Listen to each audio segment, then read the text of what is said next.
Hello everyone, আসসালামু আলাইকুম। সবাই কেমন আছো? আশা করি সবাই ভালো আছো। আলহামদুলিল্লাহ, আমিও ভালো আছি। আজকে আমি তোমাদের কাছে নিয়ে এসেছি পুঁই শাকের ডাঁটার একটা রেসিপি নিয়ে। এখানে আমি নিয়ে নিয়েছি কিছু পুঁই শাকের ডাঁটা। পুঁই শাকের ডাঁটাটাকে আমি আঁশ ছাড়িয়ে লম্বা লম্বা করে মিডিয়াম সাইজ করে কেটে নিয়েছি টুকরো টুকরো করে, আর পানি দিয়ে ভালো করে ধুয়ে ক্লিন করে নিয়েছি। আর এখানে আমি নিয়েছি প্রায় চায়ের কাপে পরিমাণে 1 কাপ পরিমাণে মসুর ডাল। মসুর ডালটাকে আমি প্রায় 15 থেকে 20 মিনিটের মতো ভিজিয়ে রেখেছিলাম, তাই ডালটা অনেকটা ফুলে গেছে। আর ডালটাকেও আমি অফ ক্যামেরায় ভালো করে ধুয়ে ক্লিন করে নিয়েছি। এখন এটার মধ্যে আমি দিয়ে দিব পরিমাণ মতো পানি। আমি আজকে পুঁই শাকের ডাঁটা দিয়ে মসুর ডালের একটা ঝোল করব, পাতলা ঝোল। এই তো এখন আমি দিয়ে দিব পরিমাণ মতো পানি। এখানে নর্মাল পানিটাই আমি দিয়ে দিলাম।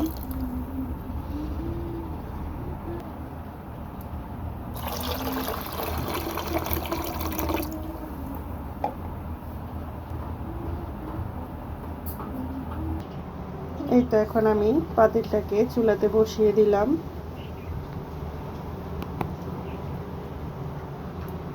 এখন আমি চুলাটা অন করে দিব।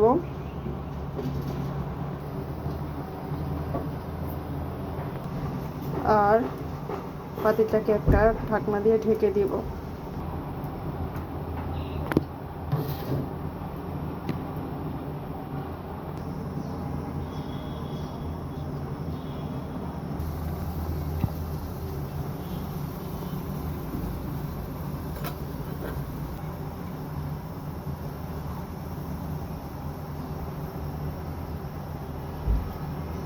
এই তো ঢাকনাটা তুলে আমি এই দেখুন পুঁই শাকের ডাঁটাটা আর মসুর ডালটা বলক হয়ে আসছে। এ পর্যায়ে আমি দিয়ে দিব হাফ চা চামচ থেকে একটু বেশি পরিমাণে হলুদের গুঁড়া, দিয়ে দিব হাফ চা চামচ পরিমাণে মরিচের গুঁড়া, দিয়ে দিব স্বাদ মতো লবণ। এখন আমি মিডিয়াম হিটে ডাল আর পুঁই শাকের ডাঁটাটাকে ভালো মতো সিদ্ধ করে নিব।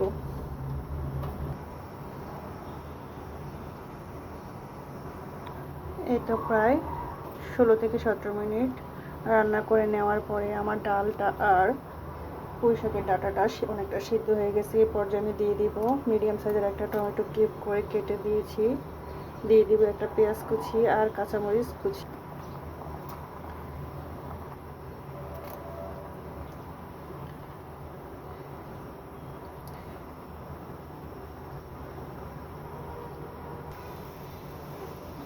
এই তো পেঁয়াজ মরিচ আর টমেটো দেওয়ার পরে আমি প্রায় 5 মিনিটের মধ্যে এটাকে আরও রান্না করে নিলাম। এখন আমি ডাল ঘুটে দিয়ে ডালটাকে একটু ঘুটে দিব।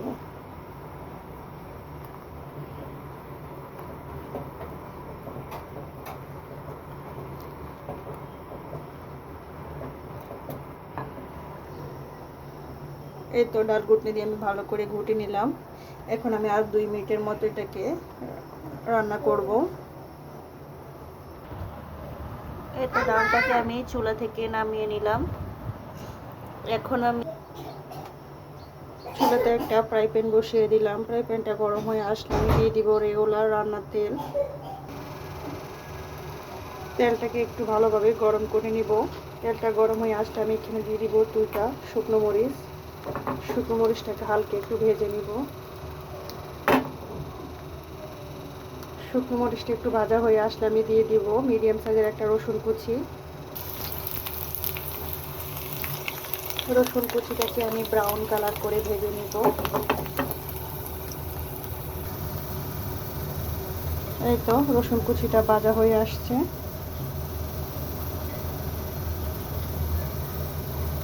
এখন আমি এই রসুন কুচিটাকে দিয়ে দিব মসুর ডাল আর পুঁই শাকের ঝোলের মধ্যে।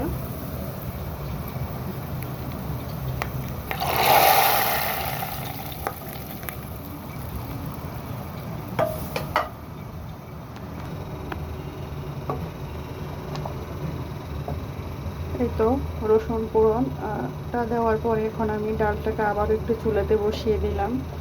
এখন আমি একটা বলক দিয়ে ডালটাকে নামিয়ে নেব। এই পর্যায়ে ধনিয়া পাতা কুচি দিলে ভালো হয়, তবে আমার বাসায় আজকে ধনিয়া পাতা নেই, তাই দিব না।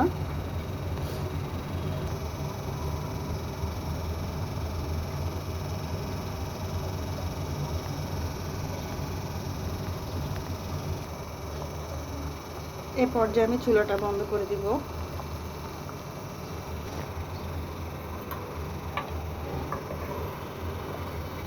তো এই হলো আমার আজকের পুঁই শাকের ডাঁটা দিয়ে মসুর ডালের পাতলা ঝোল রেসিপি। কেমন হয়েছে আজকের আমার পুঁই শাকের ডাঁটা দিয়ে মসুর ডালের ঝোল রেসিপি? কেমন হয়েছে আপনারা সবাই অবশ্যই কমেন্টস করে জানাবেন আর লাইক দিয়ে যাবেন। আপনাদের এক একটা লাইক কমেন্টস আমাকে আরও একটা সুন্দর ভিডিও বানানোর উৎসাহিত করে। আর যারা যারা আমার চ্যানেলটাকে সাবস্ক্রাইব করেছে সকলকে ধন্যবাদ। আর যারা এখনও সাবস্ক্রাইব করো নাই তারা প্লিজ আমার চ্যানেলটাকে সাবস্ক্রাইব করে ফলো দিয়ে যাবে। এতক্ষণ থেকে আমার ভিডিওটা দেখার জন্য সকলকে ধন্যবাদ। সবাই সুস্থ থাকবেন, ভালো থাকবেন আর আমার জন্য দোয়া করবেন। আল্লাহ হাফেজ।